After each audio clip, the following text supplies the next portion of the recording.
It's time to spill the tea. Hello! You there, and welcome to A Spoonful of Theatre. And And this is another one of our Spill the Tea Theatre Review podcasts where we review a piece of local Singapore theatre right outside the theatre. I'm TJ, theatre practitioner and director. And I'm Sam, a teacher of language, literature, and self-proclaimed show business lovey. And here we are outside the Victoria Theatre because we have just seen what, TJ? We have just watched Moonlit City by Toy Factory Productions. Yes, this is the first time we are reviewing a Toy Factory production. First Toy Factory First production. time. I actually think it's mine as well, Oh. which I'm slightly embarrassed about. But yes, so for our first Toy Factory production, so this is a original musical. Mm-hmm. It's an original musical about the Singapore founding father. Yes, well, actually, the Singapore founding power couple, I would say. Absolutely, yes. Because it kind of reminds me that behind every great man, there is a great, if not greater, woman. And we definitely saw that on the stage tonight because, ladies and gentlemen, Moonlit City is about Lee Kuan Yew and Choo, the founding father, the first Prime Minister of Singapore, and his lovely wife, and their life throughout the ages of, well, no, not the ages of Singapore, but certainly a long time, Kind of definitely. from their school days Yes. to their...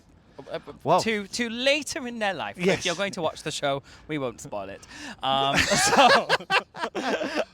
So let's jump right into Let's it, do it. as we always do. Let's do it. So let's jump into some story first. So for me, how you've just described the show, the script is the life of Lee Kuan Yew, just really plainly put. It is the story of Lee Kuan Yew, crammed into 2 hours. And I think there lies the problem for me. It hit every major milestone in the story, and it said everything, but it really did cram it in there, and didn't necessarily always do it, for me, in the most poetic way. It was quite, or at times almost too poetic, and it didn't tell the story. So it kind of went between the two for me. Do you know what? I have a very, very big admiration for Lee Kuan Yew because I arrived in Singapore when, sadly, Lee Kuan Yew died. Spoiler alert. And when that happened, it was such a baptism of fire of Singapore as a nation because the outpouring of grief and love and respect and admiration for that man was so palpable that as an outside observer, it was really, really interesting to see. Now, as you rightfully say, and I completely agree, you are seeing practically more or less the entire life of the man and his lovely wife on the stage. And it felt really disjointed in the passage of time because we are talking over, well, it starts in 1930 and goes all the way to 2008, I do believe. That is a long time, as you say, to tell not just a story of a couple, not just to tell a story of a family, but also to tell the story of a nation being built in the backdrop. And that's where it felt disjointed in the passage of time. I do have another gripe, and I'm going to say this feels really difficult to talk about because, again, I am very, very, very self-conscious that I am a foreigner in a country watching a piece of art, celebrating its founder, its heroes, its nation. And that's a wonderful thing. That should be done.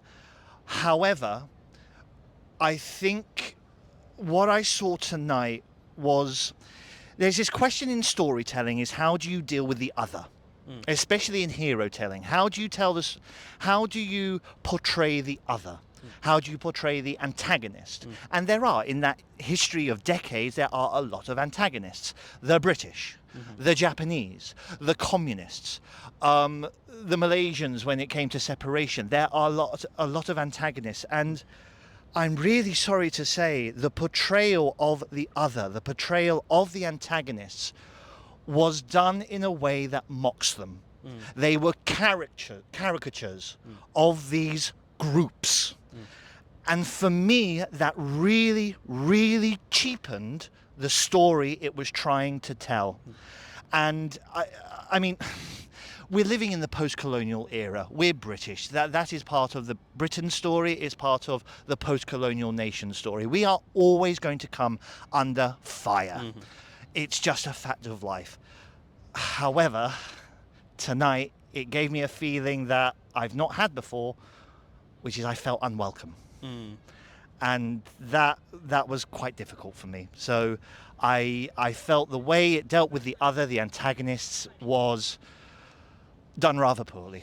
I agree, and I think it wasn't just the British. I kind of absolutely see that. I think, but the way it was describing, as you say, all the other antagonists, even the kind of Malay representation there, just felt very othered.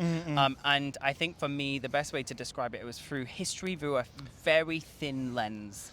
Right then, shall we jump into the cast and the performances? Yes, well, you had Alvin Tam playing Lee Kuan Yew, and you had Sunny Yang playing Kwa Choo, and they really carried the show. So they are on the stage for most of the time. There's, again, with this type of story, it's a real challenge for an actor, because they too have to age themselves throughout the performance and change their body language and change the way they act to match the age that they're portraying. And I thought at times that was done very well. In the second act in particular, there was, for me, it was the best scene of the show, which is when it was the Lee family, after the very sad death of Lee Hsien Loong's wife, which I never knew that. So I actually learned a bit of history there. And it was told very, very tenderly. It was told very, very well. And I think Sunny Yang did really, really well in portraying that motherly figure. And what I would say about Alvin is he came across as Lee Kuan Yew as a statesman a little too much. It's like most of his lines was told through oratory rather than through acting. And I mean, if you watch statespeople as they are naturally, they're never the same as when they're giving a speech. And so I would say to Alvin, maybe add a little bit more nuance of when you're being Lee Kuan Yew the man and Lee Kuan Yew the statesman, because I found at times it was a little bit too much of Lee Kuan Yew the statesman. I think for me, jumping on that as a director, the main thing that I found quite challenging from both the leads was their physical journeys. And what you said about growing old in a show is really, really difficult. And I felt the level of detail in the physicality was lacking a little bit, which kind of didn't draw me into the whole character and whole character journey. Going into the cast as a wider whole, I think this is a bigger point. I do think there was a mix of singing abilities and styles on the show, which meant that we didn't quite live in one musical theatre land. So I think if we are going into a classical world, we should stay in a classical world. If we're into a Broadway world, we should stay into a Broadway world. So there was a mixture of styles and also a mixture of levels on the stage. So that for me kind of disjointed it a little bit at times in terms of the vocal life. What it was nice to see though was a variety of performers, because there was a lot of new faces or faces you don't often see. So that is really nice to see. And every single show is a journey, and every single show you learn, and you only learn by doing.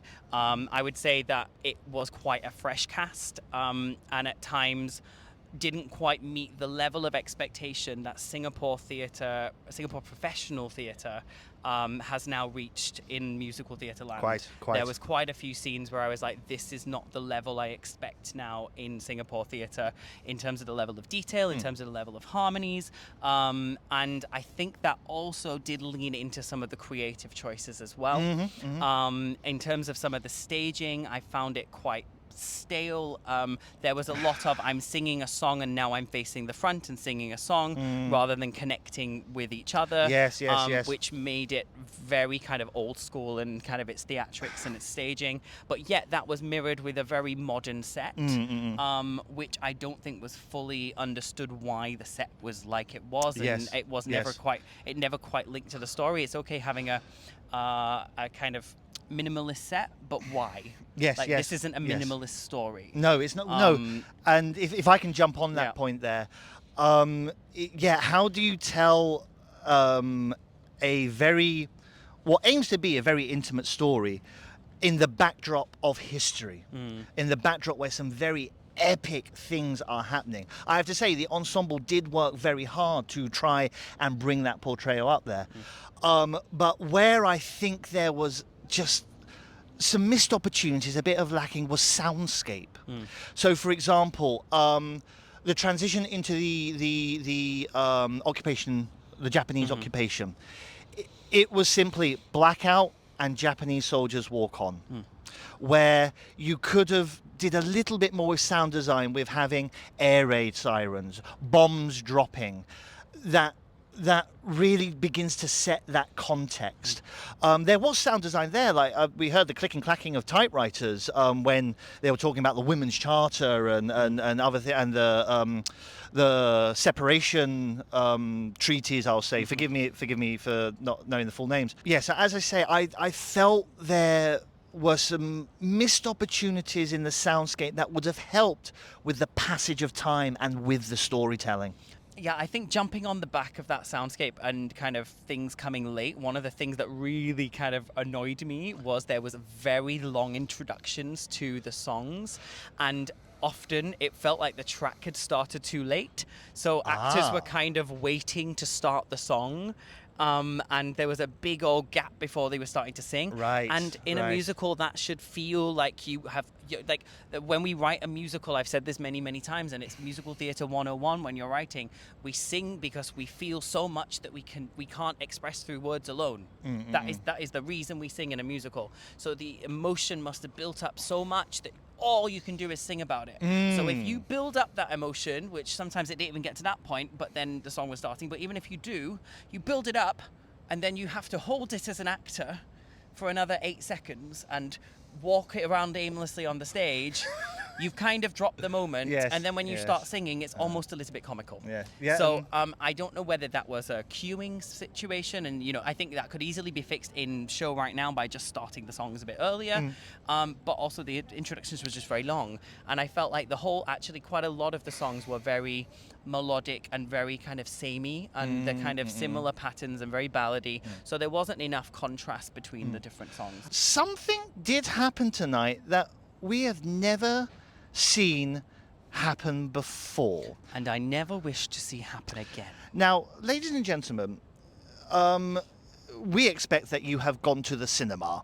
And I mean, God, everybody's talking about Odyssey and Spider-Man and everything like that. And when you sit down, you expect to see a few adverts as well as trailers. We look forward to the trailers, but there's always ads nestled in between. YouTube loves an advert.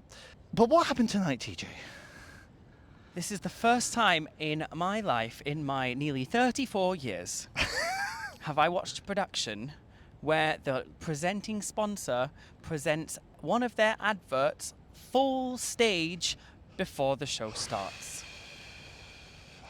I couldn't believe it. Theatre is not a billboard. It is, you may put your adverts in the program.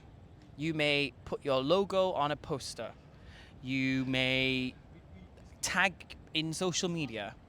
But for the audience to sit through a 2-minute advert as the lights are going down for the presenting sponsor does not world build into the show. It cheapens the show. We are very cash strapped. So in theatre, we are cash strapped. And every single theatre company in Singapore needs their presenting sponsors. It's a fact. It's a fact. But we should not be in a place where we allow a presenting sponsor to put their advert on the stage before the show. Because what happens is these negotiations happen when you are signing a deal to get your show sponsored. That will have been requested. And yes, we need money. But sponsors, actually, this is more to sponsors. Sponsors, you do not need to do that. Actually, it's more embarrassing for me for the sponsor than the theatre company, because obviously, theatre companies need money and they need to put on their show. But to me, we do not want adverts in front of theatre, and I am furious about it, and I hope that this is not a start of things to come in Singapore. Do you know what? I'm reading a lot about Greek mythology at the moment, and I've just read about Pandora's box, and I do worry that it has opened a Pandora's box where will it lead into the corporatization of theatre, where, oh God, can you imagine intermissions where you have ads on that stage? Like, I dread to think. Stop it now. Yeah.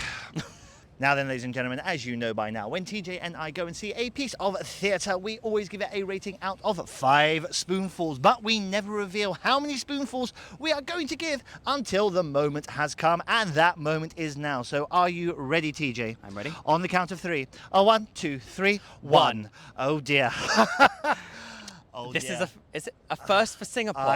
It is a first for Singapore. First for I do Singapore. believe it is a first for Singapore. Ladies and gentlemen, I think our scoring system that we always use, we are here to uplift Singapore theatre, and we are here, obviously, on our podcast to critique as well. And we truly believe in being honest with our audience, Yes, and we yes. want to tell you the positives and also the things that can be improved, but also where a production falls. So I think for this to be our lowest scoring production, Yes. that is not a reflection of the hard work that has gone into No, the not production, at all, because not every at all. single person that is working on that has put their passion and their soul. This one just hasn't worked out, Yeah. and that's okay. Sometimes you do get a misfire, and it's just the way things happen sometimes. And you know, it's a subjective industry, and you can't please everybody. And unfortunately, it hasn't pleased us. But that doesn't mean you, the audience, shouldn't give it a chance or go and see it yourselves. So please have a look at Moonlit City by Toy Factory Productions, playing until when, TJ? It is playing, I need to use my eyes, it's playing at the Victoria Theatre until the 30th of August. Tickets available on Cystic. Now then, my tea's gone cold, love. Shall we leave it there? Let's. So it's cheerio from us. We'll be back soon. And it's a roll from me. And to the cast and crew of Moonlit City, And to anybody else performing in Singapore theatre, break a leg.